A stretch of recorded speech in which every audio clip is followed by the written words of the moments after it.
off. Additional rainfall amounts of 0.5 to 1 inches possible.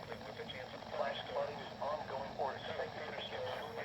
Oh, frick. Hazard. Flash flooding caused by thunderstorms. Source. Radar.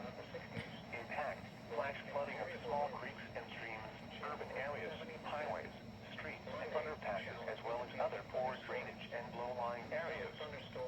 Some locations that may experience flash flooding include Hamilton, Middletown, Fairfield, Oxford, Monroe, Trenton, Ross, 7 Mile, Dartown, Williamsdale, Dunlap, Riley, Miami, Millville, Somerville, Jacksonburg, Charlottesville, Collinsville, Lake and St. Charles.